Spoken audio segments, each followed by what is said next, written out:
Hey y'all, Rick, Fearless, Strokers Dallas, Strokers Ice House, Punch Wally Garage, good morning. How you doing, all right?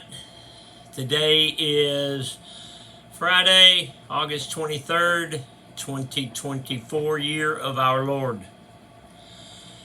Season number 2, episode number 236. In today's show, we will cover Easyriders.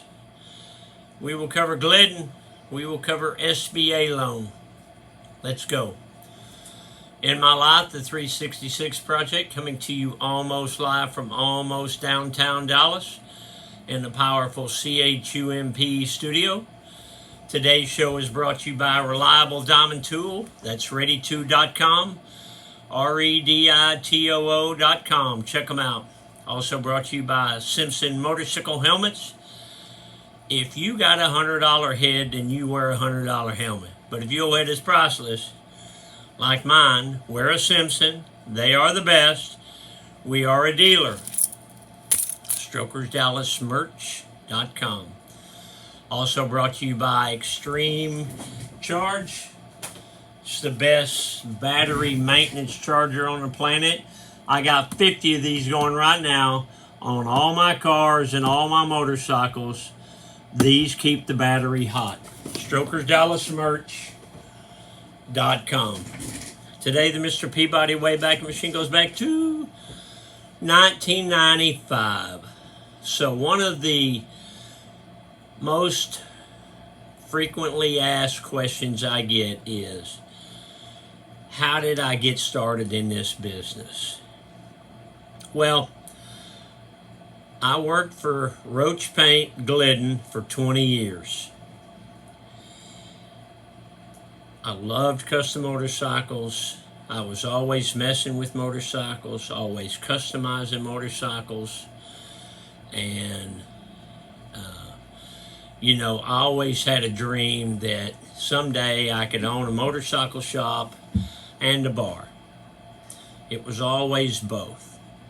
It was never just the motorcycle shop, or never just the bar. It was both. And one day, while I was sitting at home, I was reading the latest Easyriders magazine, and they had been opening some Easyriders franchise stores around the country.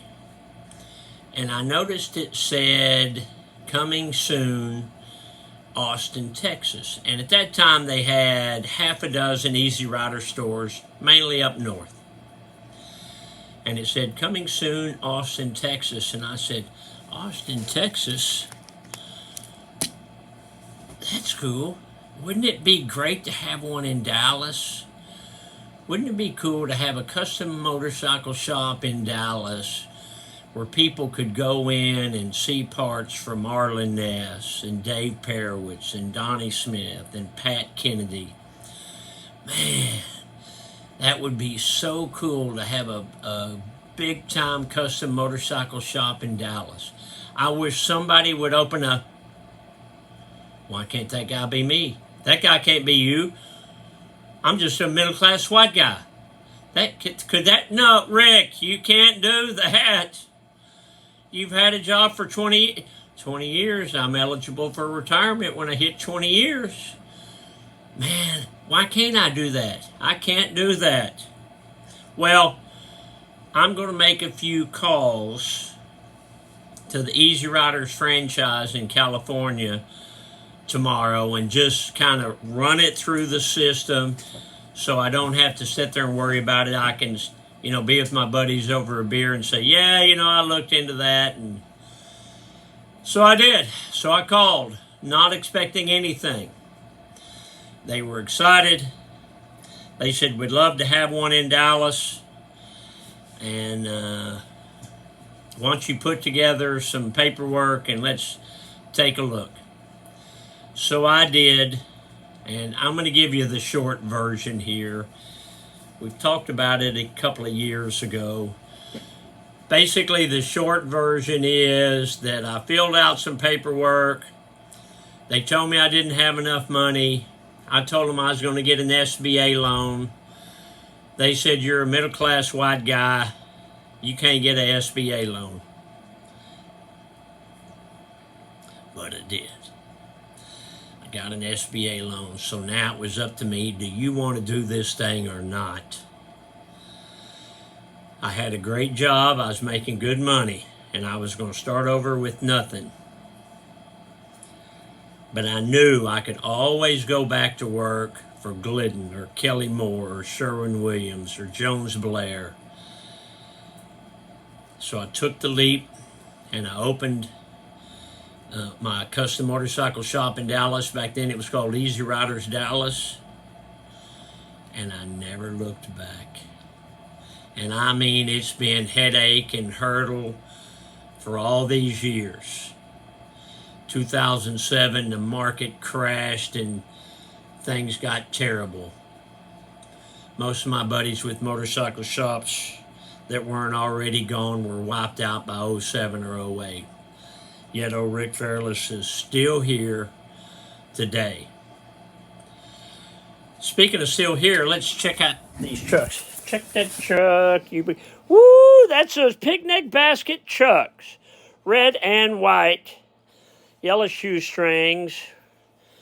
White yellow racing stripes. 2 bend hose. 1 eye down. Double knotted for safety. Don't forget the bacon and eggs. These are, say it with me, y'all, these are some handsome chucks. Let's check the office. Okay. You sound tired, Fairless. Well, that's only because I am.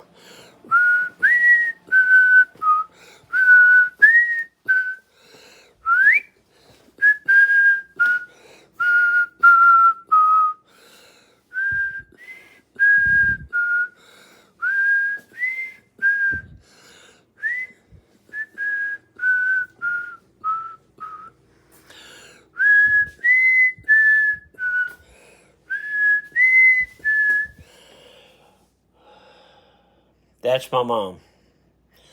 How old does she look in this picture? 7 or 8? She looks a lot like my granddaughter, Pearl, that I call Curly. Is it funny that I pass this picture every day and I say, love you, Mom, to an 8-year-old? It ain't funny to me. It's something my heart tells me to do. Okay. What do you want to do now? Grandma's calendar? Okay. What was Grandma doing 75 years ago today? August 23rd was a Tuesday. 1949. I ironed this morning. Dixie and Kenneth went to school.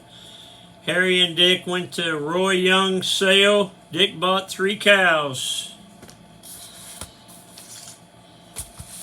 Dad joke, why did the lion eat the tightrope walker?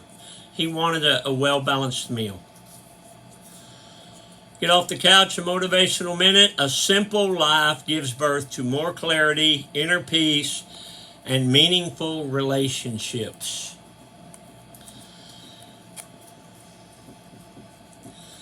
You know, when I first was trying to start this company,